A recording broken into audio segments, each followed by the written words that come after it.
Bienvenue sur Info Live TV, nous sommes le mercredi 5 décembre, Ephraim Mellet pour un flash d'information.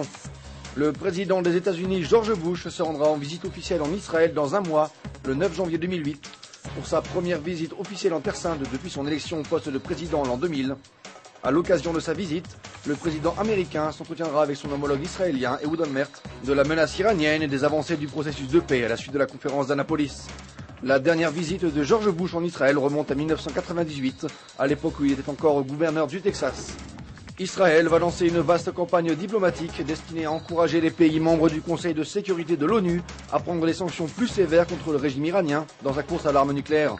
Le rapport américain rendu il y a 2 jours affirmait que la pression internationale sur l'Iran l'avait amené à clore son programme nucléaire militaire en 2003, un rapport dont les conclusions sont discutées par les services israéliens. Le président russe Vladimir Poutine s'est entretenu ce mardi avec le négociateur en chef du programme nucléaire iranien, Saïd Jalili, en lui rappelant que le programme nucléaire iranien devait rester transparent et sous le contrôle de l'AIEA, l'Agence internationale pour l'énergie atomique. La Cour nationale du travail a approuvé mardi soir la demande de l'État visant à ordonner une reprise du travail des instituteurs et professeurs grévistes. L'ordre de retour au travail prendra effet à partir du 13 décembre, après les fêtes de Hanouka. Les parties continueront de négocier une solution au conflit, mais si aucun accord n'est trouvé avant le 13 décembre, l'ordre de l'État entrera en vigueur. Mimi Reinhardt, la secrétaire de l'industriel allemand Oskar Schindler, qui sauva la vie de centaines de juifs des horreurs nazies, est arrivée en Israël pour y recevoir la nationalité israélienne. Âgée de 92 ans, Mimi Reinhardt a affirmé se sentir chez elle en Israël. La suite de votre programme sur Info Live TV, c'est aussi un reportage tout en lumière sur Hanouka.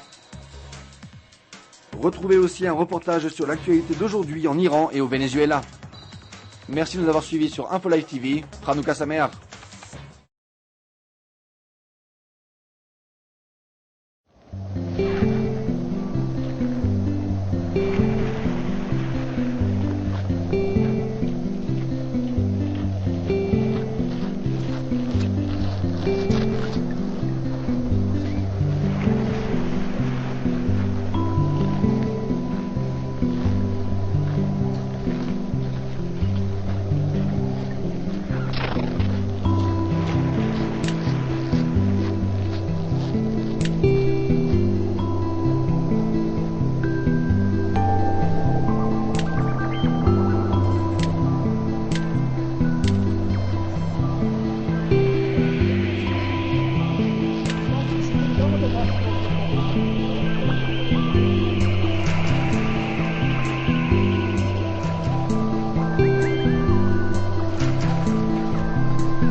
Découvrez en avant-première le nouveau service d'Info Live TV. Recevez gratuitement chaque jour, en vidéo, les informations d'Israël et du Proche-Orient sur votre mobile. Pour vous abonner, entrez sur notre site www.infolive.tv et cliquez sur la bannière Service téléphone mobile.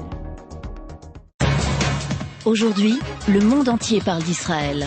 Mais qui parle d'Israël au monde entier, en temps réel, en 4 langues et en direct de Jérusalem? Infolive.tv, la première chaîne de télévision internationale israélienne.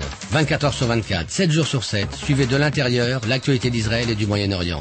Des reportages, des interviews, un grand journal et des flash infos en images dès que l'actualité l'exige.